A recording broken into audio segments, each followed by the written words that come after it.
What's up, guys? Sorry about the double click of the intro. I was having some little technical difficulties there. It wouldn't want to run on my end. I couldn't see nothing. All I could hear was the music. Not going to waste no time. Let me go ahead and bring on my guest, my co-host, Mr. Gene Emerson. How are you doing, brother? Good. How are you doing tonight, Tommy? I believe we're going to cover Full Gear tonight and kind of go over some of the Revolution promo group stuff. We're supposed to have another co-host. He had some personal stuff going on, so he's not going to be here with us. But me and Gene's got this, and we can keep it locked down on him. So, which one you want to start with first, Gene? You want to start with Full Gear, or do you want to start with the promo stuff? We'll start off with Full Gear and then move right into the promo stuff. That's fine. So, the pre-match that you could get on the buy-in for Full Gear was the NWA Women's Title match. That's Sonya Diggs and Ali Sin, and again, the women's champion keeps it. It was a good little match. It was a good way to get you started, get that buy-in. They put in all their little commercials and videos and whatnot. But again, I think this is a good move for the NWA, at least because I don't see what they're doing over there in the United. It doesn't look good for them. I think you're going to see more of the NWA guys start moving into the AEW. The opening contest Facebook was user register above. I think that's Josh Clifford, if I ain't mistaken. I think it told me, but I ain't for sure. Especially if you're going to laugh. Ha, ha, ha, ha. At least let me see who you are for laughing. All right, man, go ahead. The opening match was Kenny Omega versus Hangman Page, the finale of the tournament. This was just more pop and pageantry. The match was good, though, like solid match. Definitely a good showing out for Kenny and the Hangman. For this, I would have to say, again, it's just making Kenny look the Kenny that we're trying to get. Pretty much that cleaner. Was it you that posted that we're going to get him in Mox at what was that? What was the show that Winter's Coming? That's the name of the show. I've been saying for a while that, to me, if you're going to take the belt off Mox, Keeney's who's the guy I wouldn't mind seeing it on. He's a guy I think can continue to carry the brand.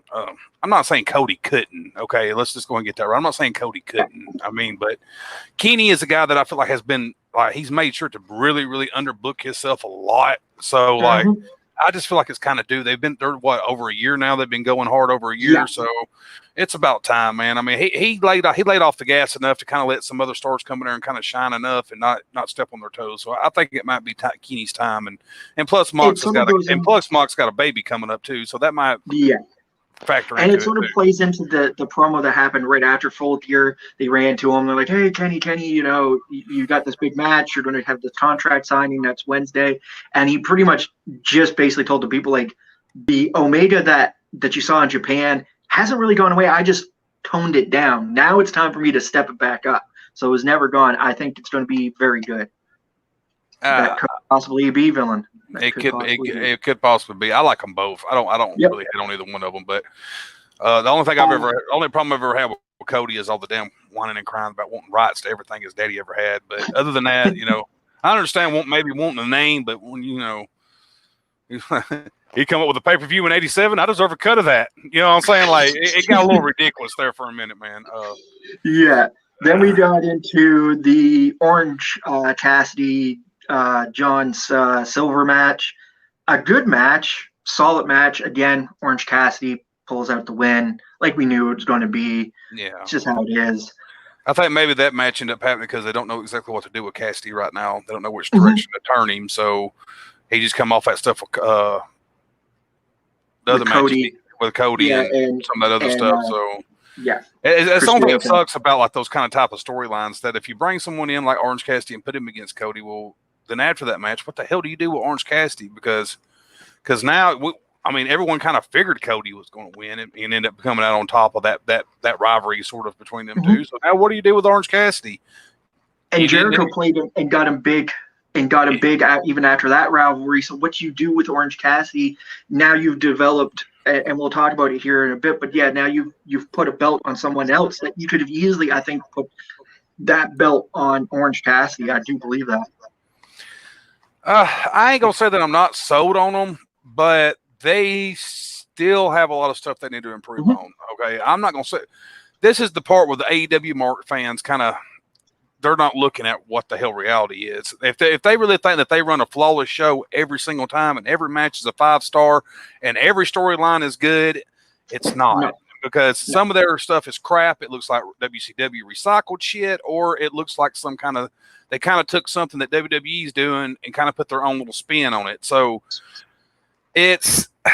I'll say I'm sold on them for now, because they might not have a whole solid show, but in that argument, WWE don't have a whole solid show. So I will say that I'm sold on as far as the tag team division. They have the best tag team division that's on TV. They have the women's division is something that's not to be desired. It still needs improvement. It's getting better, but it still needs to be fixed up a lot, man. I mean, like a lot. It still needs a lot more to it. And I think that's where the NWA is coming in, because you got a better, solid, better women's division there. So if you start bringing those women in and making it a part of your AEW women's division, I think you'll get a better mix. The roster would be better filled out. So the next match that was the Chris Jericho versus MJF. If MJF wins, he gets being part of the Inner Circle. And so do you want me to be in the Inner Circle? No, Chris. I'm just saying, do you want to be in the Inner Circle? I asked you a long time ago, did you want to be in but no, Chris, you never answered my question. Do you want me in the Inner Circle? That shit was go, dude. I don't give a damn.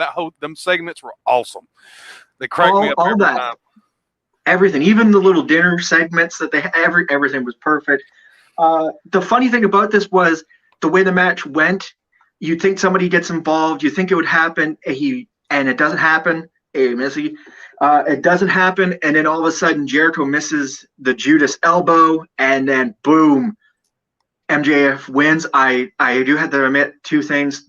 If you watch the walkout, MJF with the glow up vest thing he had going there to call back to Chris Jericho, and then again Jericho gets the crowd singing Judas as normal.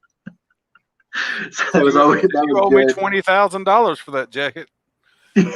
One of my favorite lines from Jericho to Mox. So you owe me $20,000 for that jacket.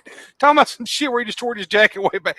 And I don't know. And I actually seen people go, "What the hell is he talking about?" That shit. But because if you watched it back then and then seen that segment, it was funny as shit, man. I laughed so damn hard. Yeah, and then he pulls out the box. He says, I got something for you, Chris. He pulls out a box, and it's like a string of lights on a jacket. He's like, look at that. Who the hell wears a scarf? I mean, what kind of wrestler wears a scarf? That shit about killed me with MJF when they first started, dude. But yeah, you're right, man. I mean, I kind of like where they're going with it. I mean, I would have. I know that they was never going to really put them. They're never going to really put them together. So like put them together. But I think it would be like, I think you should do it for like at least 3 or 4 more months just to keep that whole comedy bit going, because that's almost my highlight of fucking AEW is to flip over and watch them two back and forth. It's just that I love mic skills, and when people can do mic skill shit like that or them angles like that, I crack up if you can make me laugh during a wrestling show, you got me every time, man, because other than like the cheesy jokes that they try to do, like most of the time, it don't usually work out. That shit's just like so natural, and it just comes off so perfect, man, with those two. MJF is going to be a world champion one day. I mean, you can work that shit down. For sure. I think this angle is really good because it plays into a double standard. One, it helps build MJF. He gets some time to be seasoned around Jericho. It builds a feud between Jericho and MJF, so that when it doesn't implode, it feels organic, it feels right. And then it also builds you to have 2 good heels. You got a great stable with the Inner Circle, but it builds stuff to do. It doesn't leave you just seeing Sammy Guevara and the same guys all the time doing the same shtick. At least you got some freshness into it, so I like it. Cody versus Jericho would not be that bad, but I just feel like, okay, I might get a little heat for this. Jericho is not what he once was in the ring. Okay. No. That's one reason why he went to the Judas effect, because he can't do some of the things that he used to do, so he had to come up with a simpler move. I want to see Jericho within the next 2 to 3 years as a heel manager. Yep. as a mouthpiece. That I would be think the that's perfect. why you were getting the MJF. Now, how cool would it be if MJF got the push, got rid of Wardlow, and brought Y2J on as his manager, and you got two mouthpieces, which MJF don't need a mouthpiece, but still, just the fact of having him on the outside would just be entertaining, I think, alone, as far as the cheating aspect goes, or him on comedy. I'm in comedy shit. I'm sorry, guys. I'm so off tonight. Him on commentary while the match is going on for MJF, like he has done sometimes before for the Inner Circle stuff. It's just gold, man. And I think you just got to keep them together for a while. Oh, for sure. I agree with that. And also, too, it helps build for Jericho. Like, Jericho, don't get me wrong, in that match against MJF, he pulled off, the old lion salt, moon salt. He tried to pull off the walls of Jericho, but he doesn't pull out the same stuff all at the same time. Yes, he does have that Judas elbow that he's more relying on. I think it's only because, again, like we say, he's getting older. He's got to rely more on that ground-based game. But I think what you're going to see here with MJF and Jericho is more like Shawn Michaels, Triple H type, Ric Flair type thing. Jericho is great at this. And as Brandon said, no, he's not, but he feels Cody's good enough to carry him through the match, so it would still stay entertaining. I mean, it'd be entertaining. Don't get me wrong, it'd be entertaining. Yeah. Jericho with his 4 moves and his out of shape ass. even he's getting a little bit. If you notice now, Jericho has slimmed down some. He's lost a lot of the gut, but even with the big gut, the fat Le Champion, it would have still been entertaining because it's just Jericho. For sure. So. For sure. Then we go on to the lovely, I do believe it was Matt Hardy and Sammy Guevara in the Ultimate Deletion, or the Elite Deletion, sorry, Ultimate Deletion, but Elite Deletion. This match, there was everybody talking about, there's going to be a surprise and somebody's going to show up. Somebody did. 2 people did. It was Gangrel and Hurricane Helms. You had the Private Party being in there, and you had some of the Inner Circle helping out Sammy. This match, this match was, how can I say this? It's always been weird, these matches. Well, Hurricane Helms was fired a while back from the writing team, so he needs a little bit of income. I'm pretty sure those autograph signings are not paying the bills, So. But the whole thing that was funny with the Gangrel and Hurricane Helms, Hurricane Helms pretended to be caught or tied up, and he what was it? Matt Hardy bites these chains off, and he goes, "You now just help me?" And he's like, "Yeah, long-term story booking," It was just this weirdest thing. Not until the end, when they finally get into the garage part, it got really dangerous. Looked real bad. I know when Sammy went through the table and then going off the ladder it was horrendous. That was probably payback for cracking him in the head, for cracking his head with the steel chair. So that might have had something to do with it. That might have been it. Well, all right, Sammy, I'm gonna forgive you, but you're gonna take this bump whether you want to or not, because you know the shit out of me with that chair. Because everything up to that point was just fun things. They got shot fireworks at each other. The same old. But Matt Hardy wins. A Matt Hardy match in 2020. That's the kind of shit you're going to see. It ends off with Matt Hardy another winning. One of those dudes that's really not in ring shape anymore. I don't say ring shape, but you can tell he's very stiff.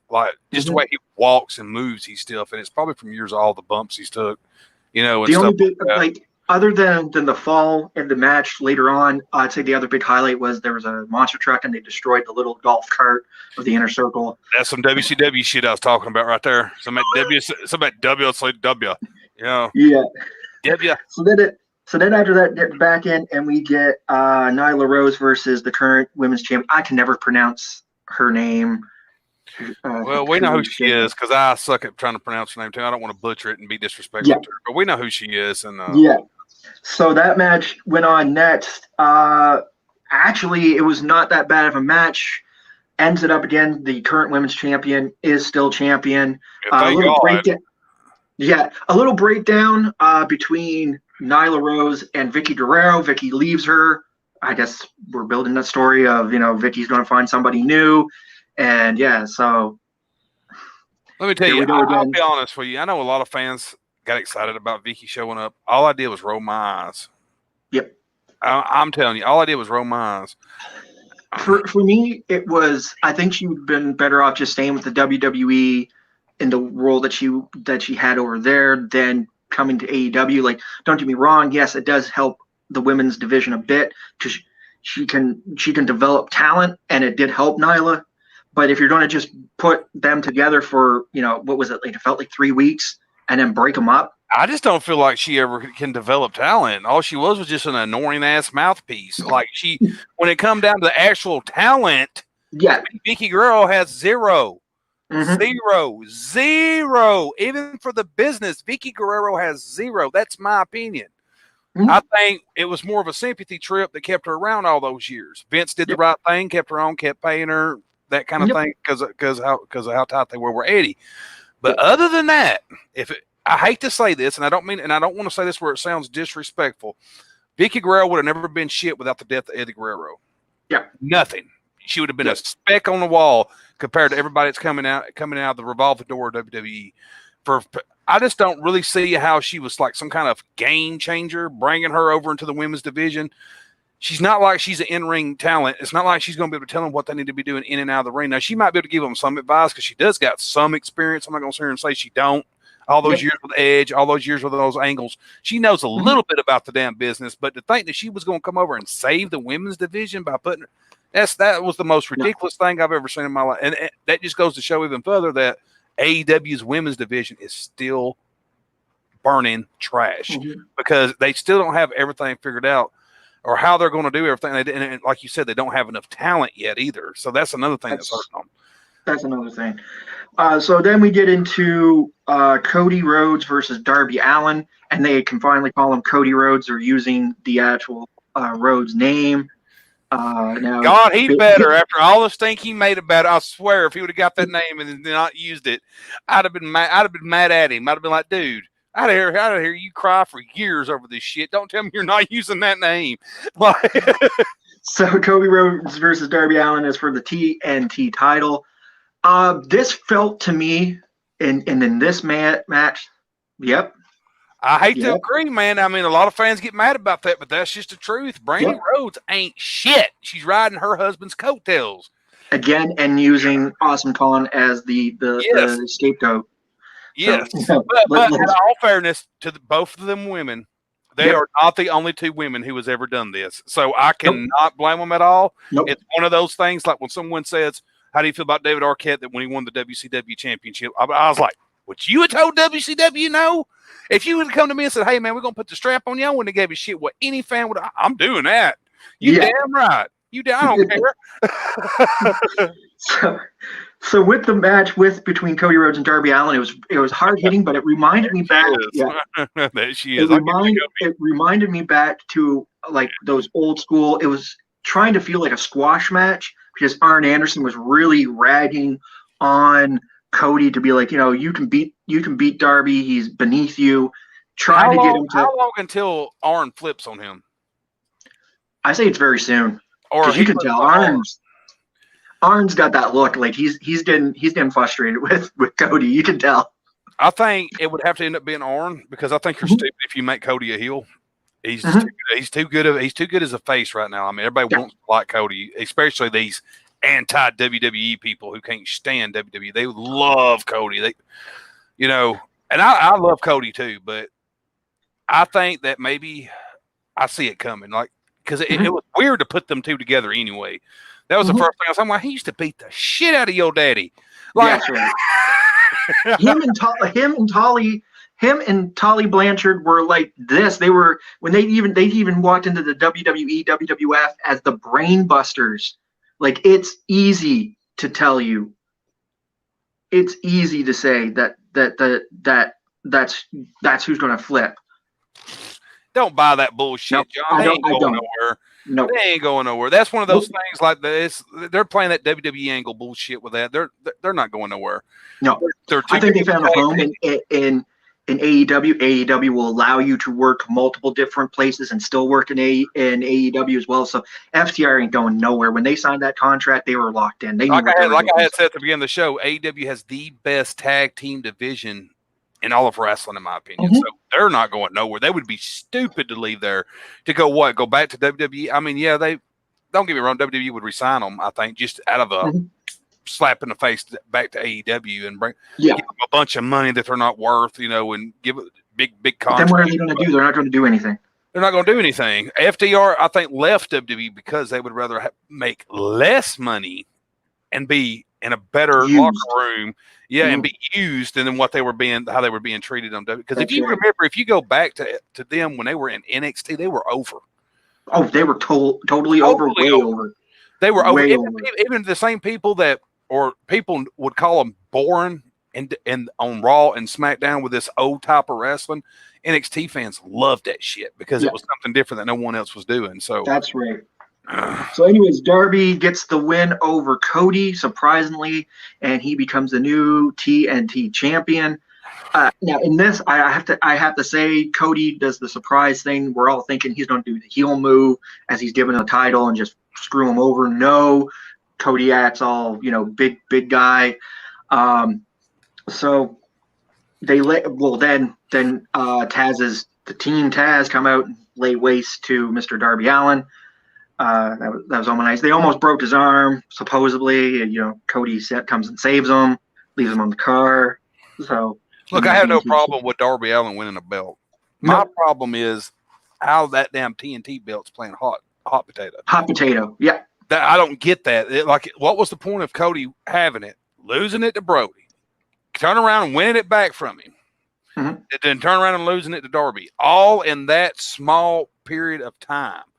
And on top of it, what really irks me enough is Cody himself calling it the Ace Championship, the TNT title, the Ace title.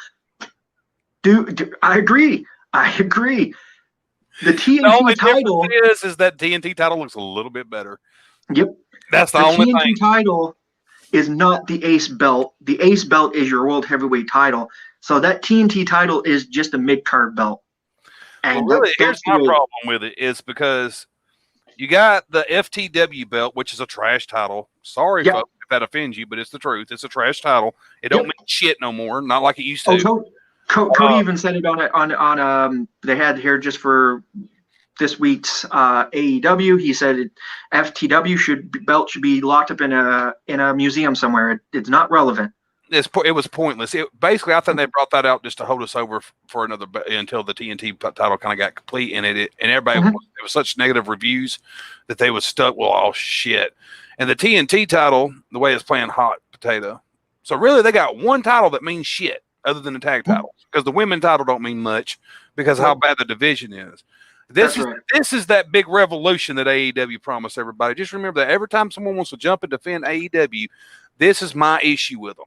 It's because shit like this is not what we were promised. You promised us beautiful titles with beautiful storylines, and this is the kind of shit that WWE would do. They would bring in some kind of title like that and then play hot potato with it. The only thing I could see coming out better with this is now that you have Orange Cassidy sort of playing in that foreground, this would make for a good feud between Darby Allin and Orange Cassidy, only because they have the same type of style and they would work well with each other. Don't play this game with the Team Taz thing and trying to put a belt, because that's just going to ruin. It's going to make that title lessen. It's going to take that.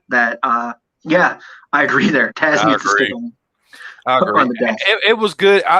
Here's the thing too. I might not would have had a problem with Taz staying away from the desk if they would have paired him with someone else. I just don't feel like them two fit together. Like it just Brian Cage don't need them. And same with Ricky Starks. Like, okay, Taz basically, when you think about, represents the ECW type of wrestler. Brian Cage is not him. Look how Brian Cage looks. That's not what ECW would have wanted. Like really would have brought in and made one of their guys. You know what I mean? I mean, they would have, because that's was it.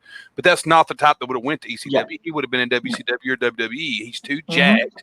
He looks too much like the typical super wrestling star that Vince would want.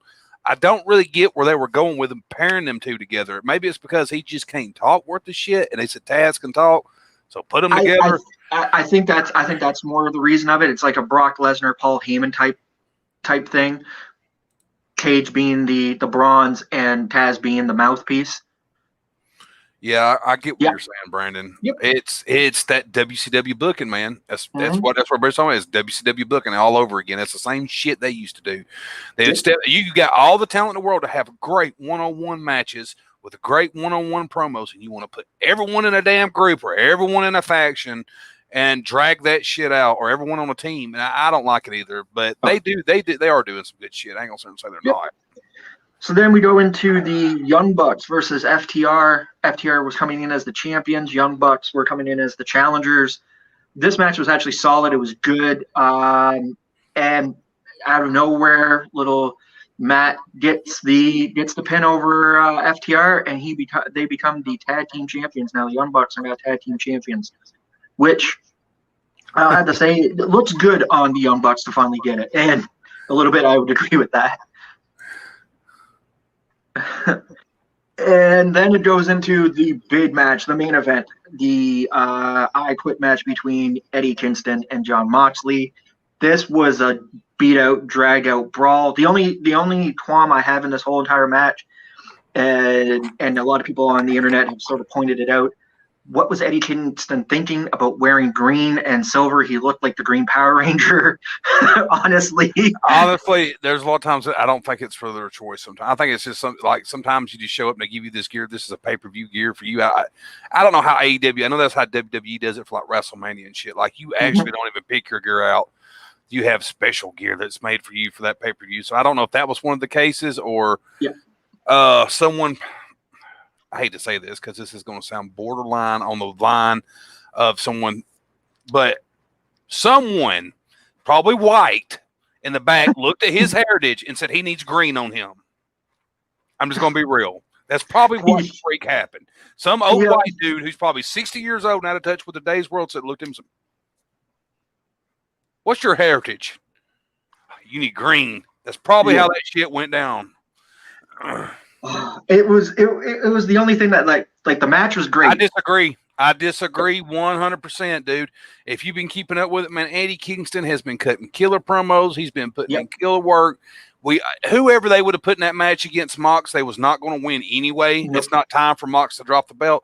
Eddie Kingston, I think, was a good choice. He's a choice that I think that a lot of people probably wasn't thinking of until they put him in the position, seen the work that he put in, and then I feel like it was a good choice. At first, honestly, I was kind of like, to me, Eddie Kingston was perfect because it put the prestige back onto the AEW heavyweight title that it needed. It made that title feel relevant again.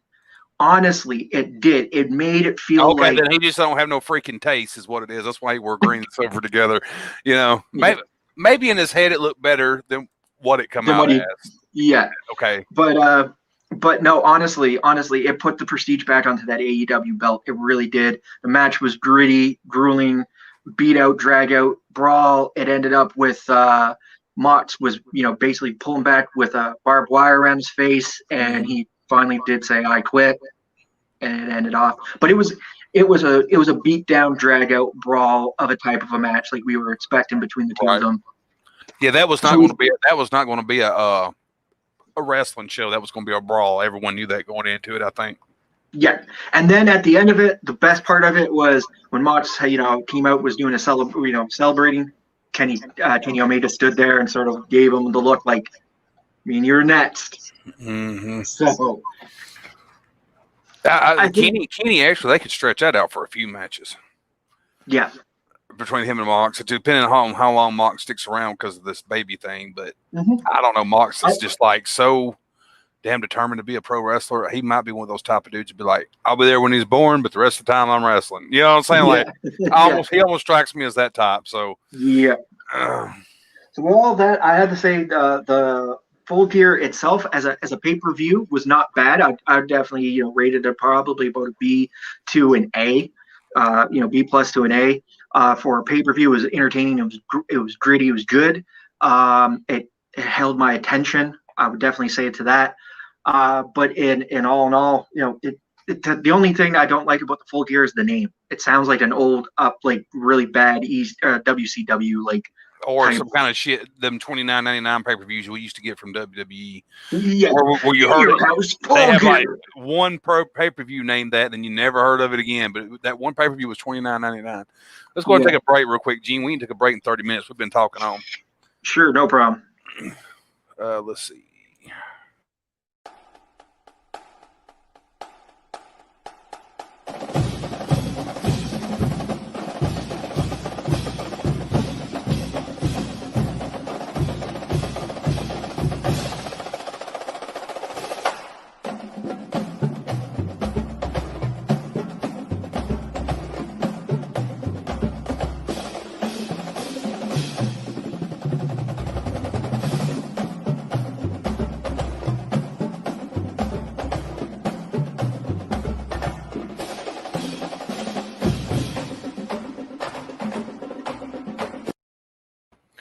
Top 25 Gridiron. Catch me and Mr. Justin Hicks every Saturday morning at 8 a.m. to get your college football day started.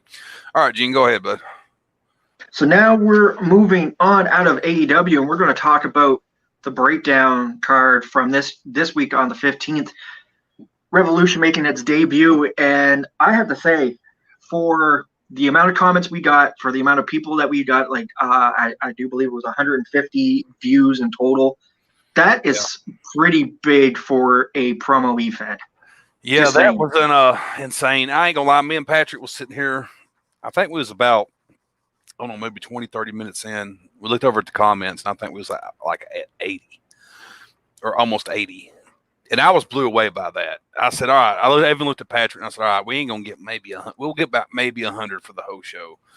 Ended up being like 224 comments. Or 226, whatever it was. Which was 242. 242. Was it 242?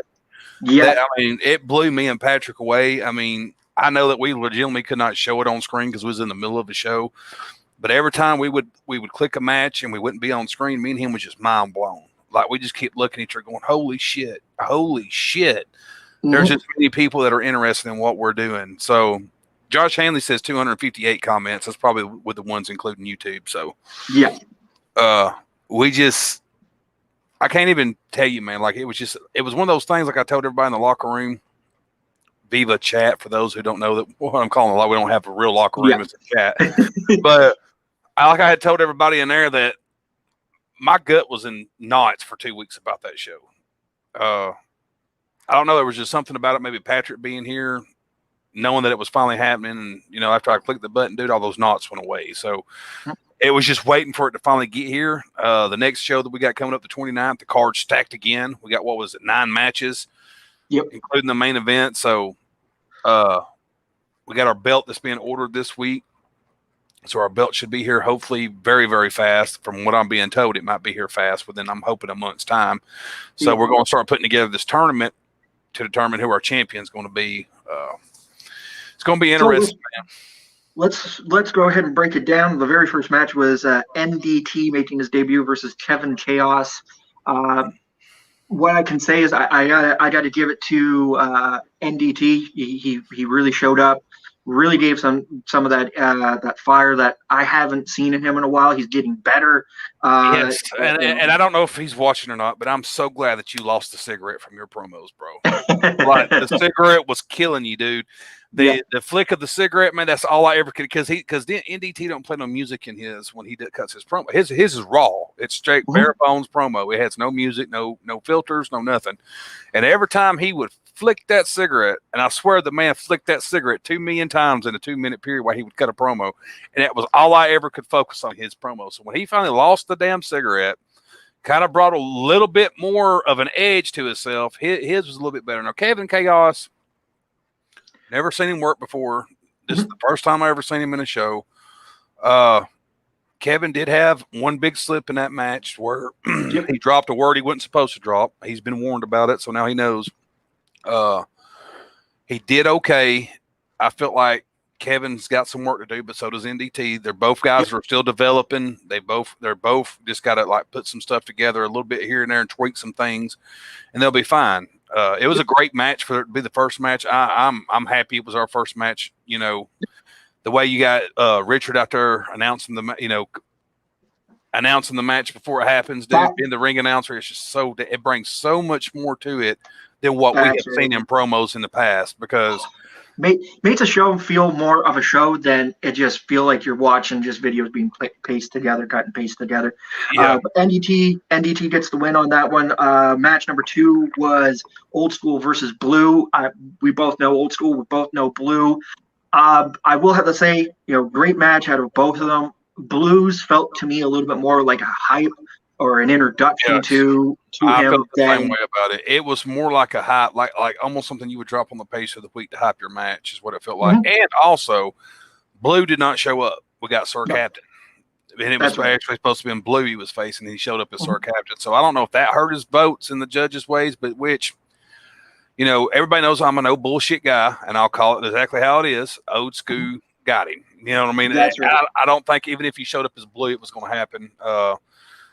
Old School brought it in that match, which, out of his defense, he's in Britain, so somehow he got lost in the transaction of when his promo was due. So he really had to rush to go get his promo and get it to him, because I was like, look, dude, you got like 2 hours and I'm disqualifying you because your promo was supposed to up in here. I'll cut you that much slack, man, because he ain't the type to stand no one up. So that's what I told him. I was like, I knew something happened. You forgot the time difference, because of the time difference, he don't see everything we're talking about, and sometimes stuff gets buried on that page. If I post something or say something, 20 promos and it's buried, at least you're gonna sit there and flip through all that crap and find it. That's right. That's right. Old School I'm happy to have Old School on the card, man. Definitely. Old School burns that class. I will have to say that. Old School beat Blue. The next match was the Villain versus Nightmare. Again, new guy for me. I know you guys know the Villain. But new guy for me, anyways, for seeing, and Nightmare being. Was he not in the other place when you were there? No, he wasn't when I was there. No. Oh, I thought he was. Nope. No. Well, my bad. Well, you know how promo groups are. It's like a revolving door. People come in and out. So yeah, he was over there for a little while and did some stuff. He's got better. I can tell you that. I remember watching his old promos, and he's got a lot better than what he was. He's putting things together more. The whole Betsy and the baseball bat thing, I think he was doing that in another place also. I like that baseball thing. My name ain't on that cheap ass bat. I'm just telling you right now, but yeah. I know I do like the bat. I like the bat thing. I like the Villain. What he showed, it was really great, methodical pace. I like that. Again, Nightmare looked great. The only thing, and I'm going to be this as constructive as possible. The only thing that killed the Nightmare, I think, was that whole 13-second waste of time. And if you're listening, Nightmare, it was. What I gotta say, it was a match. You go straight in and attack. You only had at that point, which we have updated the time. Right. It's now 3 minutes. At that time, you only had 2 minutes 30. You need to use the entire time to your advantage. And if you waste any little bit of time, you're giving it up to your opponent. Yeah, here's where I see it from Nightmares. Like you said, he wasted that time with the hell. It felt like longer than 13 seconds. It might have only been 13 seconds, but I ain't gonna lie, it felt like it was 30 sitting there waiting for him to come on screen.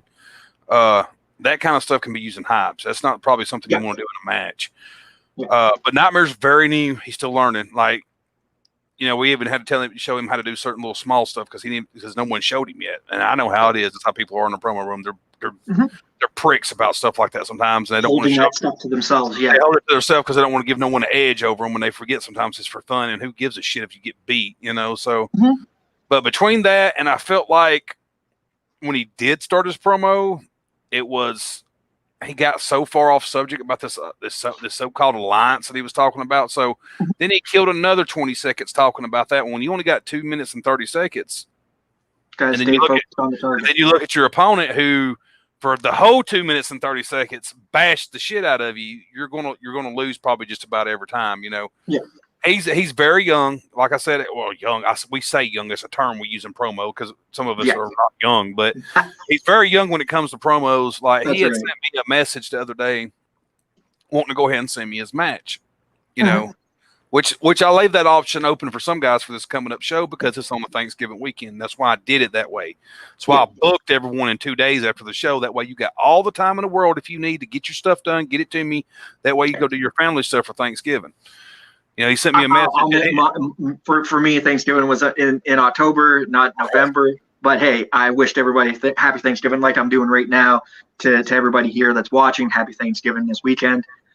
So he messaged me. He's like, "Can I send you my match?"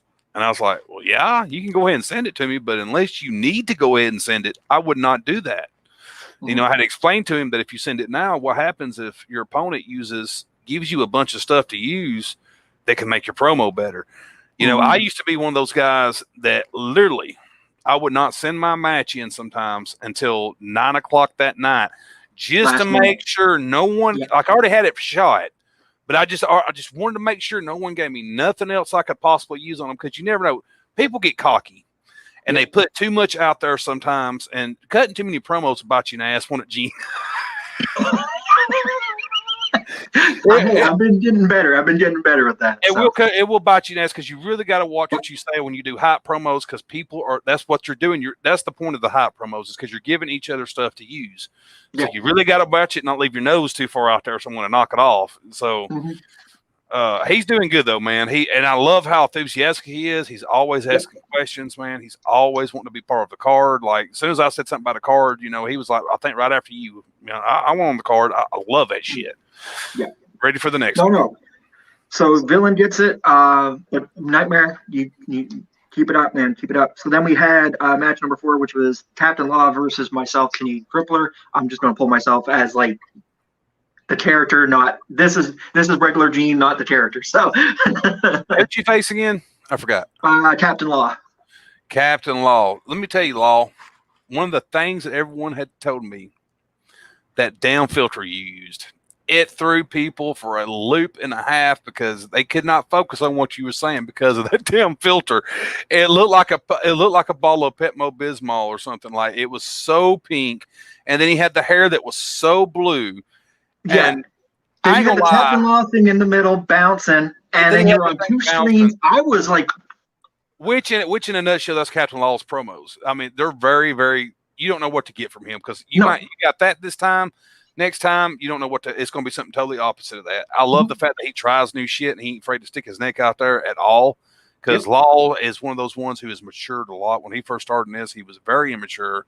He's matured a lot about whether it's a loss, whether it's listening to advice from other guys, or whatever the case may be. So he's got way better, man. And, one of the other things I have to say, somewhere in his promo, I went back and I watched it like 2 or 3 times. He lost me in that promo somewhere in the middle. He started talking about something I couldn't. Maybe it's because my ass is getting old and I'm 36 years old. And I'm not understanding this new lingo that these kids are talking or whatever, but I ain't gonna lie. I think he was trying to refer to the Canadian Crippler with the TikTok thing that was going on with TikTok. You're on the clock, and it lost me too. I'm like, and I can follow where his train was going, but I'm like, bruh, you're Dale shows his age sometimes. Let's just put it that way. He's young. All right, he shows his age sometimes. So. But the Canadian Crippler did eke out the win and defeat Captain Law, moving on. So the next match number 5, was the Savior versus Grimes. This was actually not too bad. I want to say this. I like the Savior character 110%. I like that idea, the whispers and everything. But the actual person I want to talk about is Grimes. He's showed a lot of maturity. I've been saying that I've seen him grow.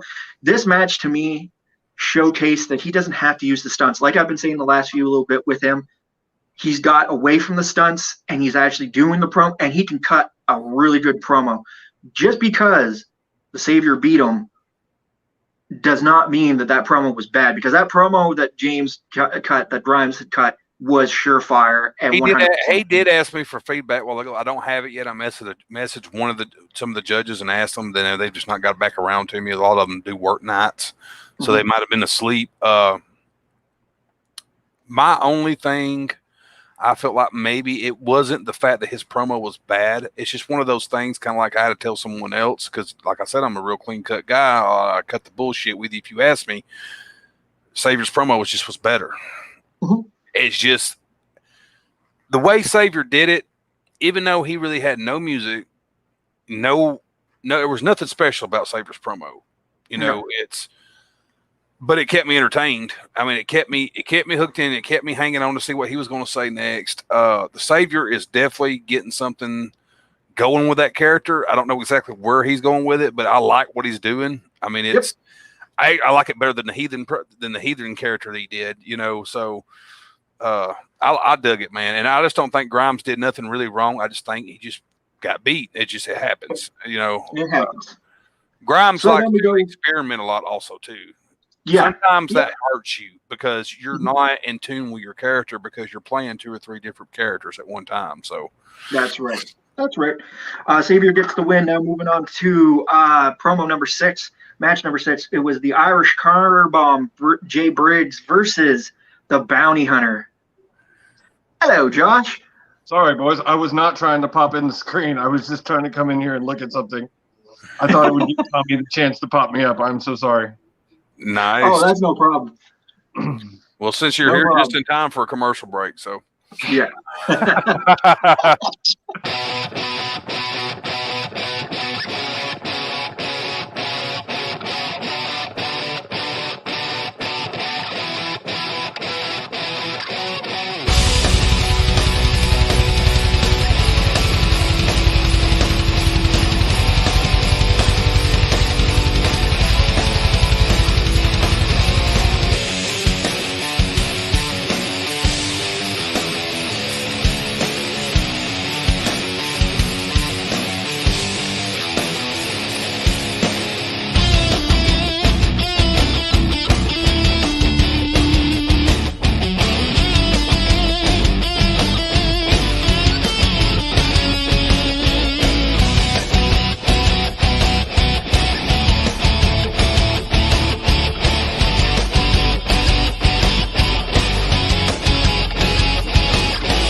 That is the Paradigm Shift, catching every Wednesdays with these 3 guys and 2 of our other co-hosts, Mr. William H.D. Morgan and Mr. Jax.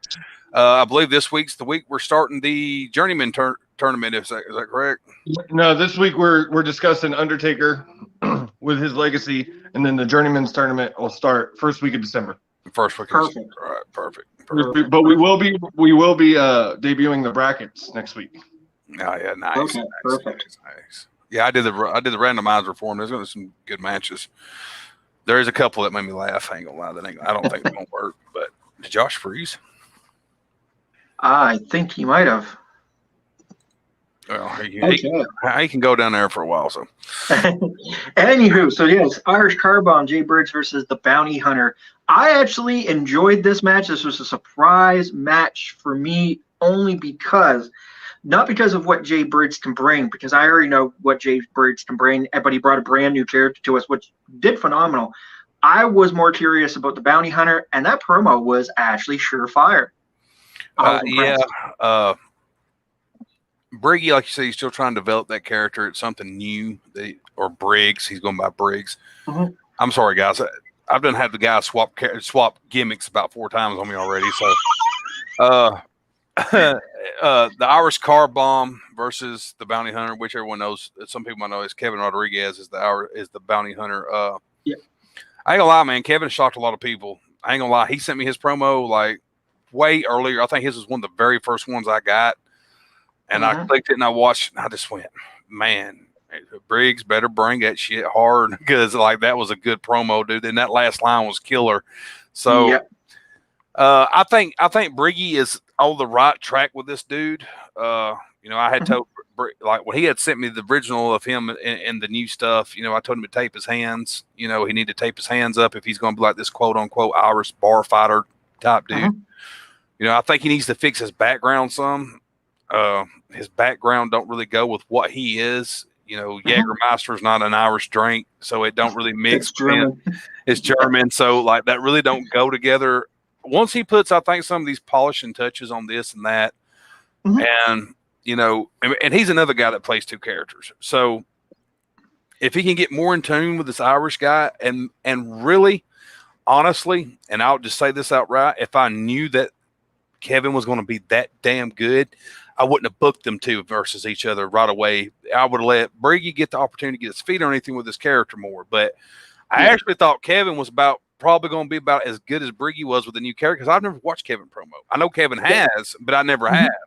You know, he come into the other spot and he wasn't there but just a hot minute and he left. You know, I don't know what ever happened there, but the old pen to paper thing that was going on. The good old boy system is what he likes to say. Yeah. But let's see here. Sorry, my phone froze up. That's how you froze. Is that how it froze? Yeah, just like that. I was like, what is he doing? And I realized you were still still. So you know if I'm that still, something's wrong, because I'm never still. Facebook user, please go up there and register so I know it's Hit the link. Hit the link up there. But I bet you it's one of our regulars, because it does that shit to me all the time. I go to watch it and it makes me register. That's why I jumped in here, is because I think some of the comments aren't popping up. That's why I originally jumped in here. I wanted to see. They won't. Yeah. They won't. I've got to figure out what's up with that. Sorry, guys, if your comment's not showing, if we're not bringing it up, I apologize. Yeah, because I'll go back after the show goes off and I'll see all kinds of comments I didn't see before. So moving on to the next one, which was Vinny Chaos, or now like he wants to be called, Vinny Constantine versus Madness. Now, to me, I like what Vinny's bringing. Vinny's bringing that, and I said it to him the other day. It's like Tommy Dreamer style type promo, which he's like, yeah, you know, that's the feel I'm trying to go with, which is okay. The Madness promo, though, got me for a loop. Now, I know Madness, he does do the out there weird type thing, but that one was just... I'm sorry, the damn jelly bean line killed me. Me too. This was the only shocking to me. I thought Madness had this match won. Like, to me, the jelly bean line, and with the way he did the video, the promo was just so on point. And he had...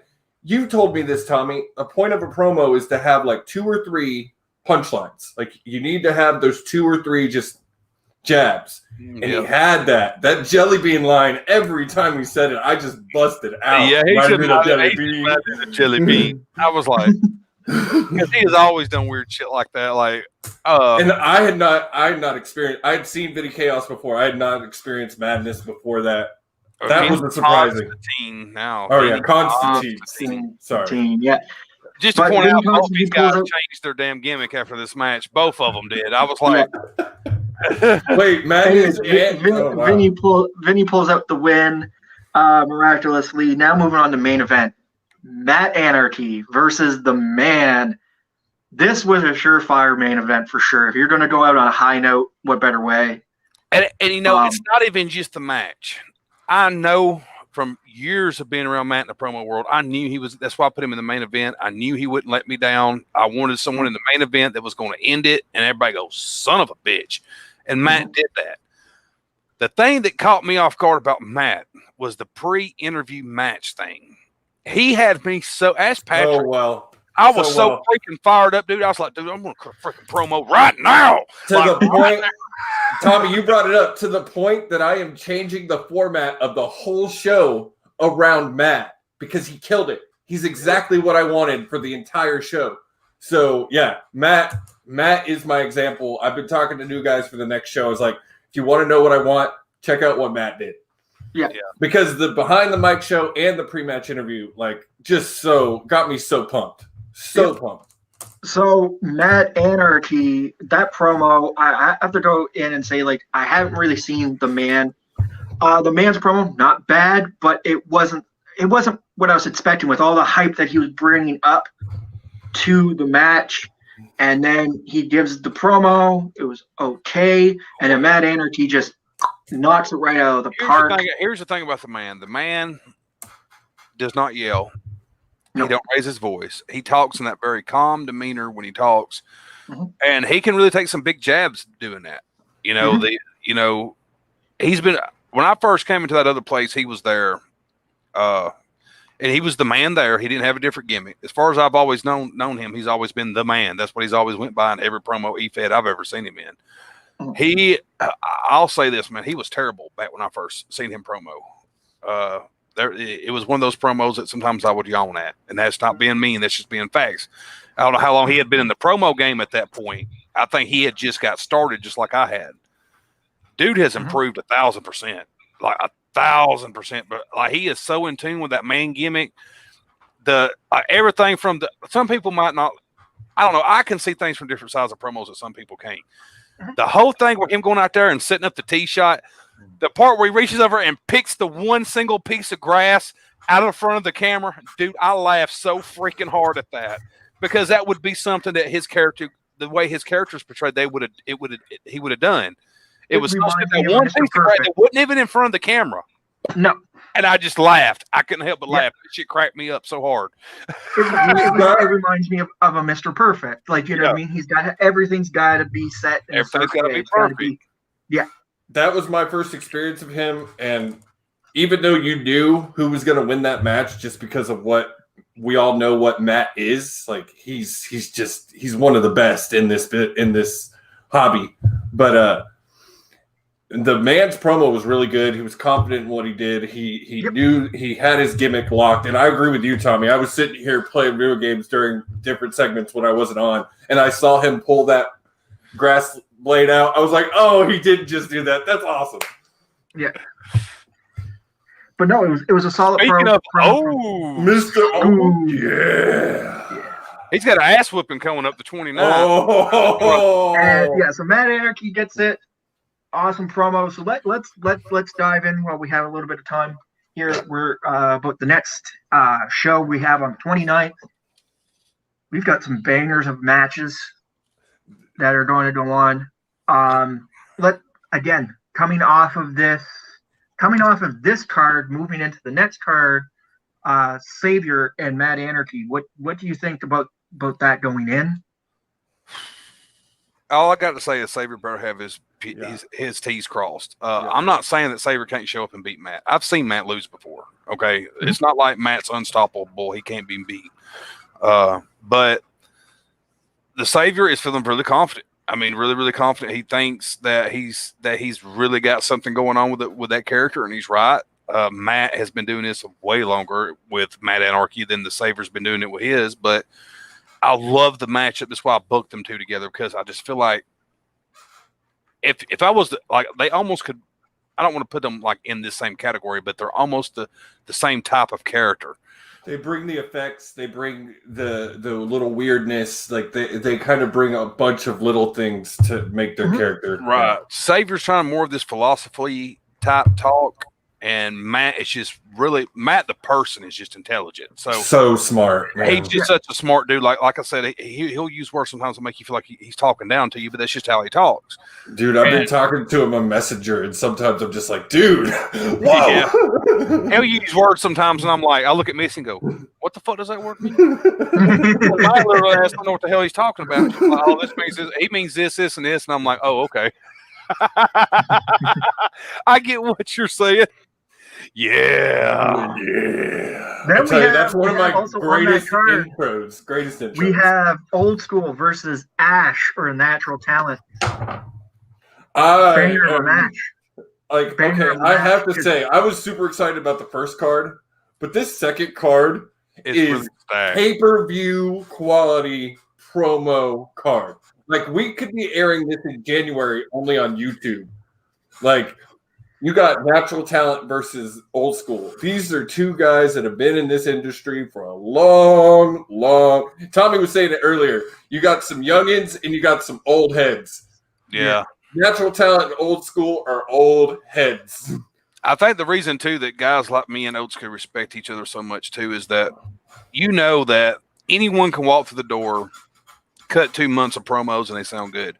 But when you've been doing this shit as long as we have and still coming up with stuff, like that's when it starts becoming challenging. Because I still to this day feel like I say the same shit 100 times. People's like, "Oh man, that was a great promo." You know, it's damn hard, you know, and everything. Like as far as Chris Eisner, the guy, he's always been nice to me. He's always respected me. He's a good guy. He's a real good guy. I love what he's doing over at PPF. You know, he's one of the reasons, him and Icon is one of the reasons too that we got started on this whole unity thing amongst promo groups and not all this damn childish fighting. It is catching like wildfire, man. It is. It's catching like wildfire. And the sad thing is the ones that's not really about it was caught on the outside looking in. So because they've been so known for not being about unity with other promo groups. So in fact, in unity, since we do talk Unity, I do have to throw a shout out. WPG's new belt is beautiful. It is. It's beautiful. It's gorgeous.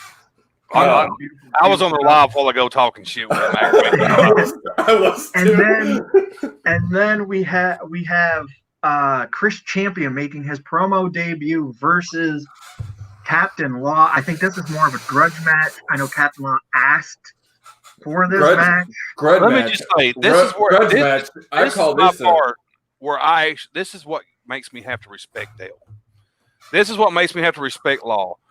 He knows without probably a shadow of a doubt that he could break some of his best stuff and he might end up still losing, and he still caught. He walked in and caught one of the biggest fish out. As soon as he knew he was here, didn't give a damn. He was the first. He could have called out anyone in that locker room, which I know, and then people can take this as a shot because a lot of promo stars do it. They pick easy matches. They try to book themselves into easy matches because they're so damn scared about losing the match and how it's going to reflect their character. Law don't give no shit. Nope. He don't get no shit. You could be on a 120 match winning streak in the promo world, and Law's like, I'll jack your ass up. Come on, man, let's have a match such and such. That's one thing I have to respect about Dale. I have to respect him for that because that's pretty much what my mindset as the Canadian Tripler has always been. I don't mind who's the biggest fish in the pan. I'm going to go for it. But one of the reasons I've always really respected Eugene is because you will take the fight, even though you take. You got to respect. We've said this too on Paradigm Shift. You got to respect these guys who come in to a squash match knowing they're going to get squashed, but they still put their best effort into it. And like you said, Tommy, Dale could bring the best promo he's probably ever spit, and the chances that he beats Champion, slim to none. But what if he did? But what if he did? That was my next point. What if he does? Yeah. And as we all know, being promo wrestling fans, it's possible. It's possible. Gene, you have a grudge match against a guy that no one thought you would ever beat on this card. You did. So I beat Chris Champion. Yeah. In that other place when I was almost basically a rookie, and Chris was on his way to becoming the next big thing there. We had a non-title bullshit match because I called him out because Patrick was working with me behind the scenes, and I was like, well, what about a match with you? And he probably snickered to himself, like, dude, I'm going to tell you everything that you need to do, and you want a match. I ain't gonna lie, I would have probably snickered too, but hey, I whooped his ass because he come in slipping and he overlooked me. It can happen. It happens to the best of us. I've overlooked a lot of people, and I end up losing matches. You kind of get a little underneath yourself a little bit and think, oh, all right, well, I can kind of go in here and slap this together and send it in, and it'll be fine. And I've done that before and won, but I've done that before and lost and been like, damn, man, if I'd have just took a day and just put that promo together, I wouldn't have lost. You know what I mean? So. Well, and I mean, Tommy, doesn't Gene hold a win over you at that other place? Oh, we ain't gonna talk about that. Moving on. The way I look at that is probably his only shining moment in his dull ass career. So I'll let him have that one win. Hey, the shining moment in dull ass career was getting that Inferno's champion, but we're not going to talk about that part. Moving on, the main event is the Icon versus the Canadian Tripler for the name of the franchise. And this actually goes back to the other place where Canadian Tripler it was just to set the mood or the pace that it was just one of those days. I forgot all about that because when he come out and he called you out, and I said, I ain't gonna lie, I looked at the screen and said, why is he calling out Gene? All because of that name. Because I know Eric, the real Eric, he's not like that. He's not that kind of prick. So I said, I looked at it again. I was like, and then that came up, and I was like, oh yeah, that's right. Gene did beat him over at that other place. So now when he says something, I'm like, shut up, he beat you too. That way he can't say shit to me because I had forgot all about that match, dude. Like it had totally slipped my mind. So basically setting the mood. It was back in guerrilla warfare at the other place, and I had called out the Icon. And then all of a sudden, what had happened, Icon sets the stipulations for the matches and everything like that. And boom, it just had to happen that on that given day, I went ahead and got the win over the Icon. I know Elo himself. Like I've been talking behind the scenes, great guy, nothing but respect for him. So this is another one of those grudge matches, and it can go either way. So, hey, I do want to just put this out there. So we're having to test something with StreamYard. We wanted to see if we could stream 2 shows at once. So Brandon's about to stream. So just in case, I don't think it's going to disconnect this one. Just in case. All right, that is a good idea just to see, because I've wanted that myself. If two could run at the same time, like Justin, I wanted him to do his draft show yesterday, but I couldn't preempt Paradigm Shift, and I had no idea if it was going to work. Right.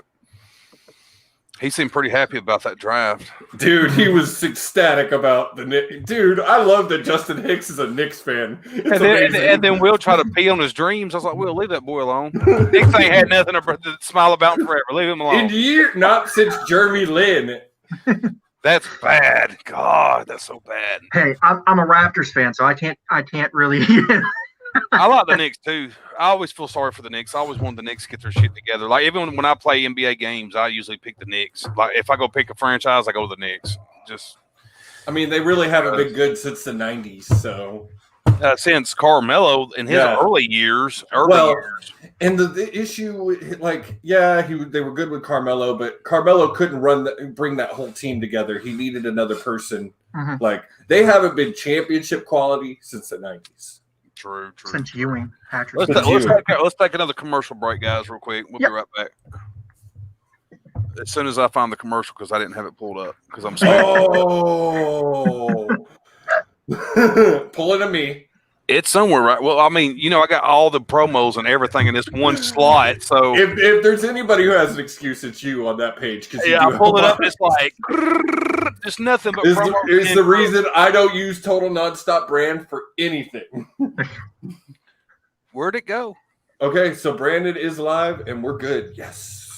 Sweet. Here we go. Nice. Be right back. Yeah.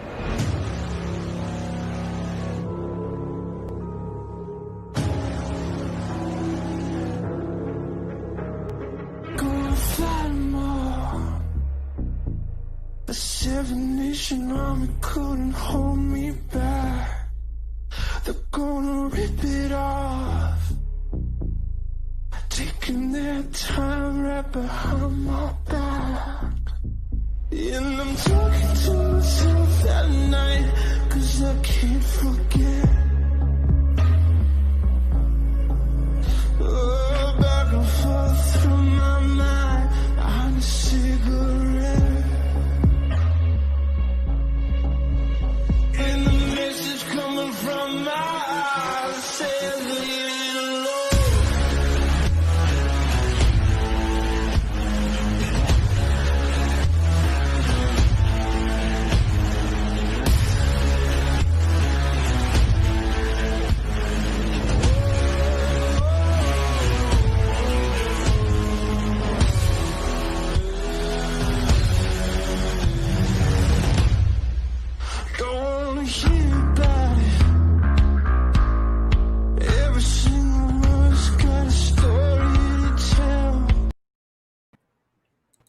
Tommy, I really need to find out who does that remake, because that's better than the original. I actually was the one that found it. That's Gene's music pick right there. He picked it out and sent it to us. Patrick fell in love with it. We actually got to update that intro some and put some of these other guys in it. And I'm working. I'm working on it. Yeah, but in a whole, this next up and coming card is going to be banging. We also have Bojack's going to be taking on Mike Murder. That's going to be a killer of a match. I said, Jax, you've been called. He said, by who? I said, Mike Murder. I sent him a meme of a murder. Is what he said. Mike? And I said, yup. He said, shit. Okay, this is the thing. I'm a fan of Brandon. I've been a fan of Brandon before he's on this show. I think he's a talented promo artist. One of my favorite promos to this day is still his promo Wednesday when he's shaving his head. Yeah. Great. But why I loved it is because you could promo feel Wednesday. He said, click. What you could feel is his aggravation as he was doing it. Like he was so calm on it, but you could tell he was pissed. But that's what I'm just saying. John, we got to update it, man. That's the good thing about it. Me and Patrick didn't talk. That's the good thing about it. We could just put stuff in there and build take stuff it. out. Yep. But I am excited for this. Bo is also going to be on Behind the Mic before the show. We're going to dive into the behind the scenes of BoJack's, and we're also going to have Chris Champion is going to be appearing behind the mic. I know. I don't know why my producers got that garbage, but he's going to be here. Well, at least he's. I'll say this for Mr. Chris Champion, because I'm part of a specific club of his that he'll probably divulge to you on Behind the Mic. But Chris Champion, with all the respect, Pat himself, an awesome promo artist. Yeah, he's can't say anything better. He's very entertaining it, but I don't like him here. So, like we're not partners here. We're not, the Hooded Warriors don't exist in the Revolution. So screw the Hooded Warriors. I want to see the Natural Talent versus Chris Champion, like in the Revolution for the first time. That's what I want to see. You never know. We don't know how that whole 16-man tournament for the title going to be, or do we know the exact number? But I won't be. The Ash won't be in that. So like, I don't know if you'll ever see Ash hold a title in the Revolution. No. Ash/Tommy has a thing against that. Yeah, I don't like that. He doesn't even necessarily like promoing in his own company. Not really. Like it's like what I'm doing now is basically just to get the rust off before I step up to big game in other groups. Because if I went over right now, I'd probably get murdered because I'm so rusty. Mm-hmm. Even though some people have watched, like the promo I cut on Mike, I got a lot of feedback for that. Whether they really told Mike this or not, because I have found that there's some people that are a little full of shit. But supposedly a couple of them had told Mike he better watch it because I'm talking like I ain't never talked in years. But honestly, that promo just kind of happened. If you ask me to cut another promo that good, I'm not consistent enough. That's what sucks when you don't do it for a while. You lose your momentum big time. It's like anything else. If you don't keep pounding your crap, you lose that shit. And promos, you lose fast if you don't keep doing them.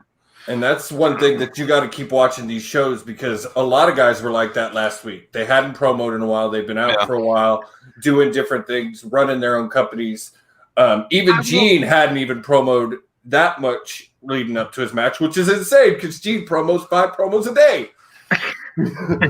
Someone said a while ago, he's a 9-minute promo. I said he's got 9 names. That's for damn sure. Well, let's put it this way. It's brought a lot of more fire since I've been here in the Revolution with everything going on, even over in with WGP. Love WGP. It's a great place to promo. But the fire had been dying a little bit, and I think with the Revolution, and I can say this with all the guys that are here in the Revolution, it's earned that sense of urgency back into the promoing game with a lot of us, and it's something new, it's something fresh, it's something different, and definitely I think it's lit a fire under everybody, and you can see it because with this, and we're going to say this right now, hashtag promo unity, you can start seeing everybody's promos getting better, and it's getting better. And all these companies are getting better. And one thing I want to point out that I have got to brag about, we ain't had one bit of drama yet. Not one. Yeah. Not one.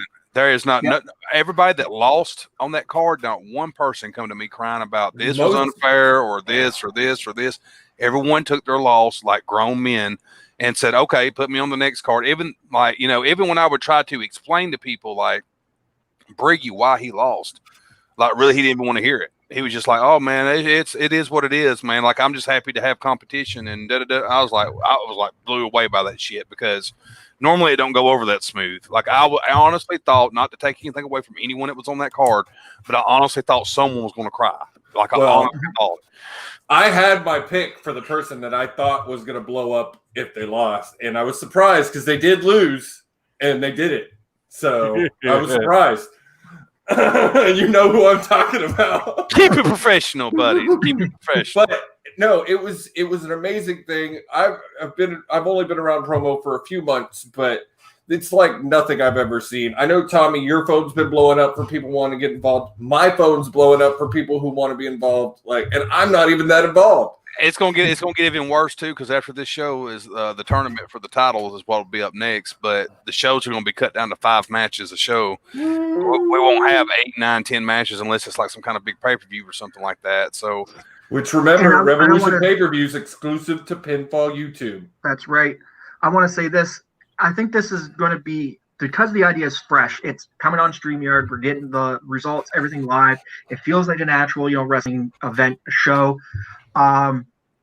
With that being said, where it's a whole new format, I like the idea, and this will be a great way to drive stories because you're going to want to watch the Revolution page. You're going to be wanting to listen to those hypes, because when matches are being made, it's going to be coming from those hypes.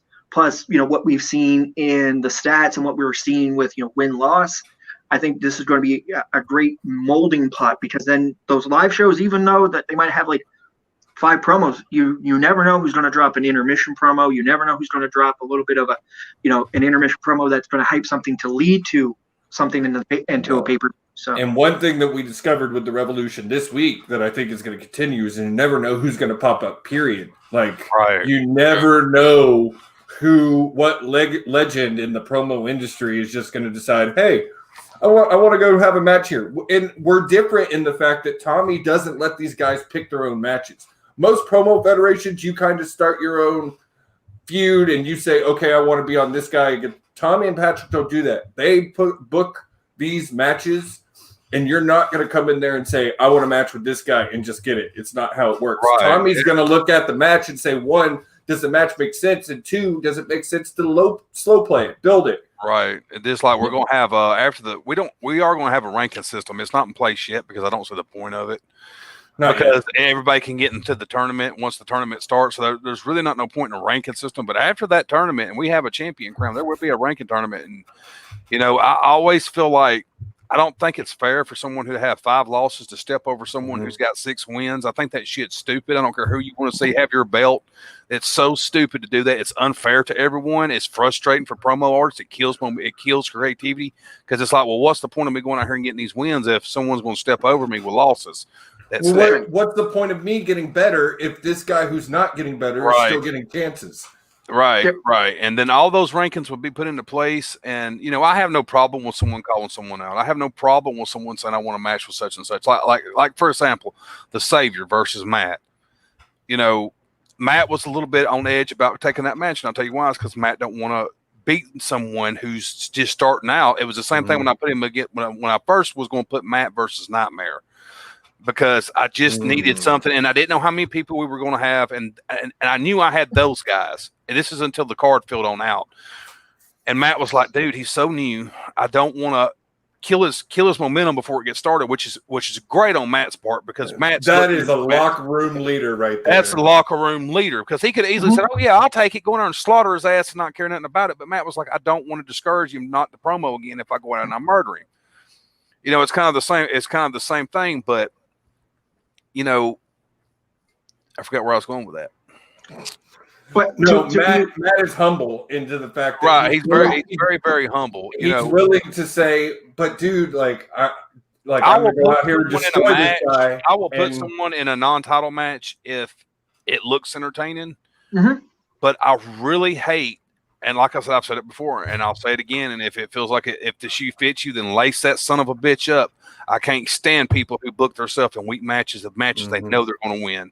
Yeah. It really gets underneath my skin, man. Like, really, dude. Like, you're going to go face some guy that's a rookie who's got 2 wins, who don't even barely have the courage to be on promos to begin with, and you're just going to go in there and murder him for what purpose? And then you just killed that guy's his momentum, and he might just say, "Okay, I quit. I'm done." Right. And, I said in the beginning of the Revolution that I always felt like new guys get thrown underneath the bus a lot in other promo groups. They show up, they say something, some guy in the locker room don't like it, and then 2 or 3 guys get together, "Oh, well, let's teach him a lesson.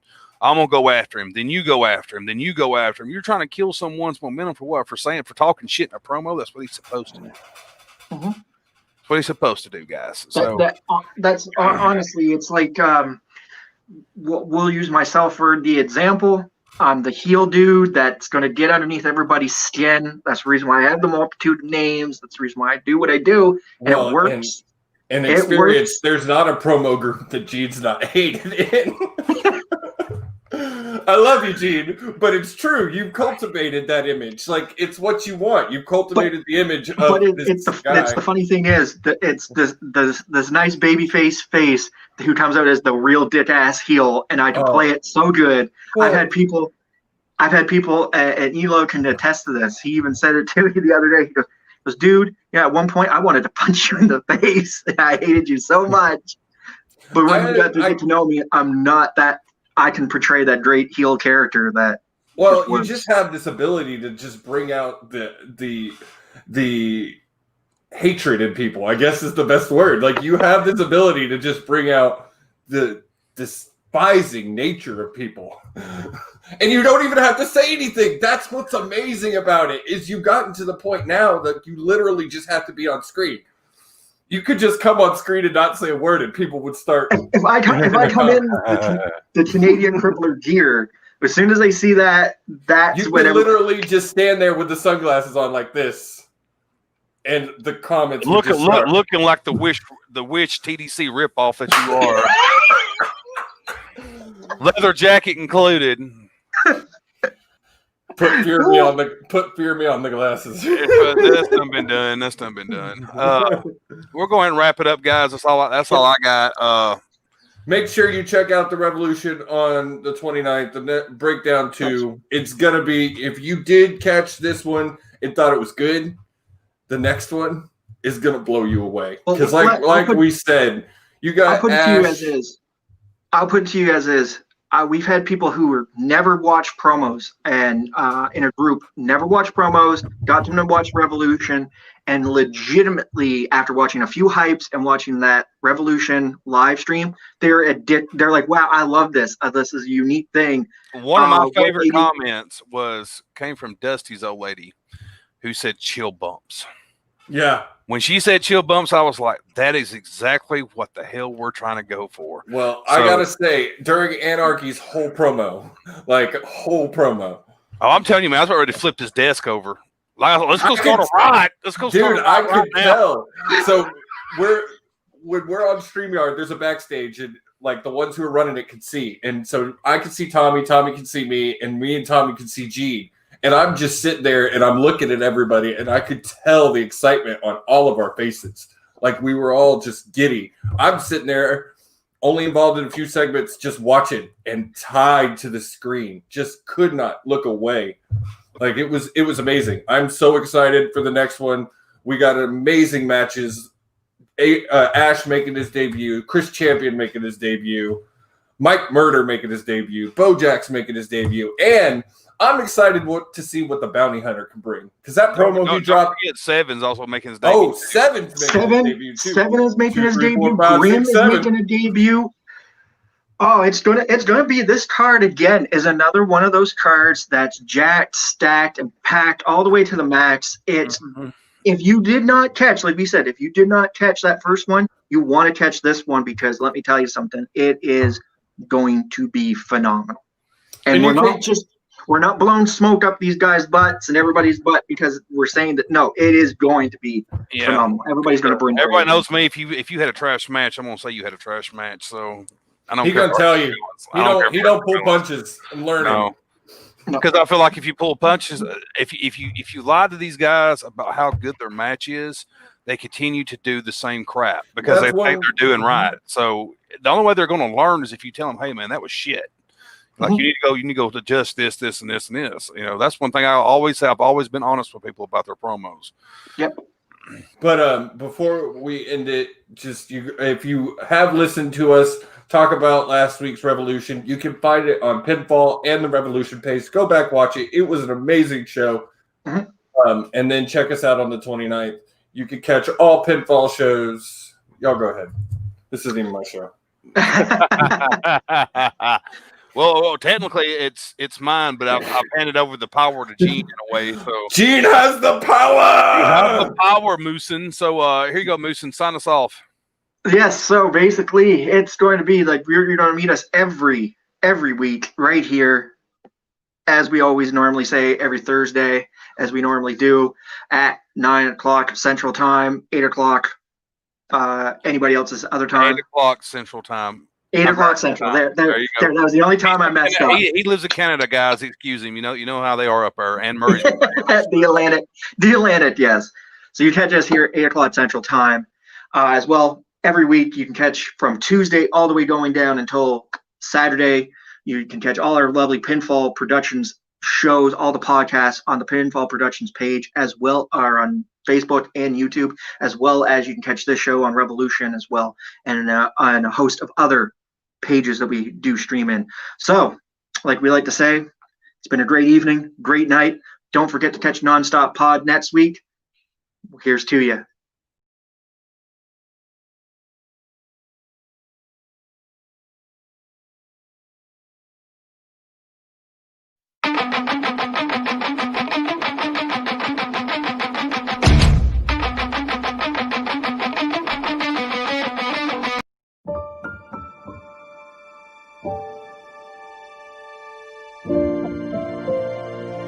you.